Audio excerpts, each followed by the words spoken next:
Wow, so not only did we see a face reveal for Deadend Crow, but we also learned Holy's offer to the Ethan Zero crew, as well as a sneak preview to her powers. Hello everyone and welcome to the Enemies Earlier, and today let's talk about chapter 177 of the Ethan Zero manga series. A chapter that felt like a roller coaster ride, with all of this information and twists being presented as we continued our time at the pool.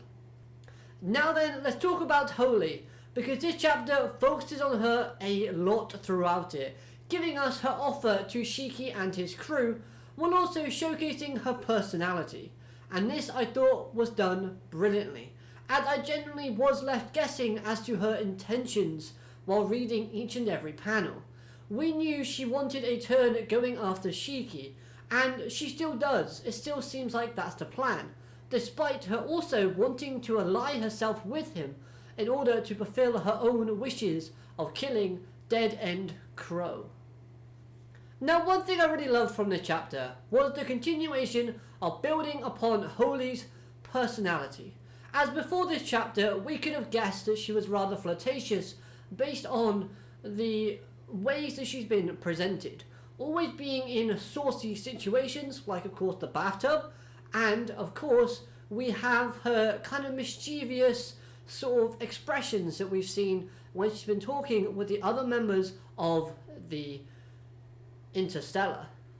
Oh, and of course her outfits, we can't forget about that. But all of those things also helped to better use her ether gear, as it looks like anyone who is acting horny or perverted around her and gets melted once their thoughts reach a certain sort of dangerous / crazy level. Now of course that's just all the information we can speculate on her abilities with, because we haven't got the full rundown of that yet. And I feel like that's being saved because obviously you don't want to reveal everything at once. So I do like this little bit of mystery that we keep with her powers. But with that in mind, her magic / charm is already being cast upon the Ethan Zero crew's men. Well, at least Wise and Captain Connors, of course. Now, I thought the fact that Holy was always addressing the crew using flirtatious descriptive words was rather a neat personality trait. For example, she referred to Shiki as Sweet Shiki, or Dear Homura, and so on and so on. But the fact that she chooses to address both male and female in this slightly flirtatious sort of manner tells me as a reader that her ability, although most effective on men, can sometimes work on women as well. It's either that or she's doing this to avoid suspicion about her abilities just based on the way that her dialogue is presented. However, I do believe that machines and androids look to be unaffected by her abilities, which could explain why Holy needs help by taking down Deadend Crow from the Ethan Zero. After all, this character looks menacing, and of course he is part android. So this mixed with the fact that Deadend Crow sees humans as nothing more than tools and his playthings, this guy loves to create a sea of blood everywhere he goes. A perfect partner for Ziggy. And that's of course where we learn this character is heading towards. He's looking to join forces with Ziggy, making the battle for our heroes moving forward even more challenging. So it's for that particular reason that I see Shiki agreeing to this team up with Holy. But I do foresee a situation in where both Wise and possibly Shiki get melted by Holy's ether gear. But thanks to Rebecca's leaper ability, we'll have a situation where our heroes are saved thanks to Rebecca going back in time and then of course guiding our heroes to a path where they don't get melted. Now obviously if this team up does happen, then I feel like the female crew members are going to be the ones to be suspicious of Holy the most based on the actions that she might present. After all, Holy is a member of the Interstellar, and their goal in this chapter was defined as being to defeat the Galactica. Now, Of course, the feeling of betrayal will always be in the back of both parties' mind.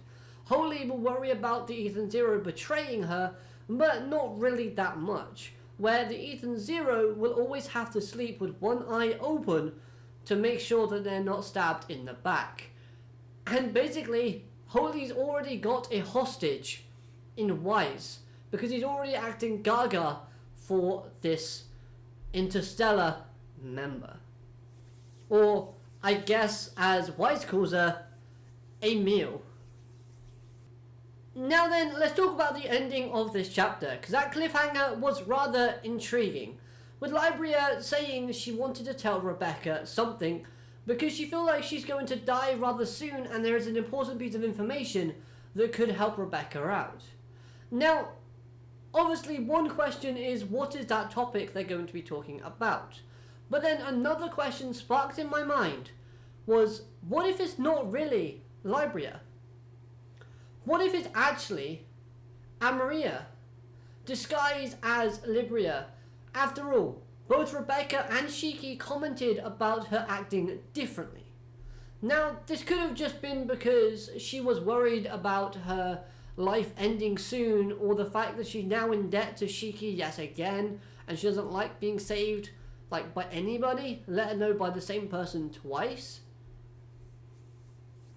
Or it could simply be that it's someone else who doesn't 100% know Libria's personality. Because if we also take into consideration that her VTuber career has also plummeted and the views have gotten worse, and on top of that, her personality in her not saying many harsh words has also changed, what about if it's somebody else disguised as this character that we know of, but can't change back? What if, because of the change in worlds and universes,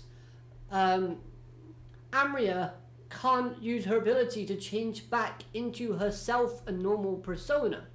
What about if she got stuck as Libria and has been living out Libria's sort of life, so to speak? If we even look at the eyes in this last panel look like Amria's eyes, and they also look very serious, which doesn't match any of the expressions that we've seen from Libria within the past sort of chapters of this series. It's way too serious, which makes this ending cliffhanger even more intriguing as to what the topic could be about. So I love the fact that it's presenting hype, it's making us hooked to see what is being said next. So overall, I really like this chapter as it gives you some anticipation for future events, making you hyped to see the action to come, and of course what Holy might actually do in executing her plan. Why does she want Deadend Crow killed?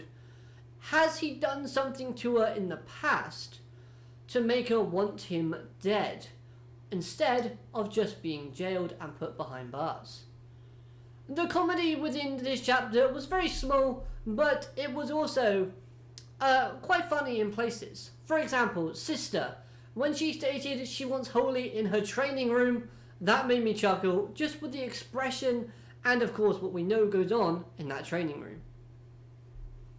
But that's all I have to say for this chapter. I hope you've enjoyed this review. If you have, please like, comment your thoughts down below on the chapter and anything that I've said. Subscribe for more Ethan Zero content.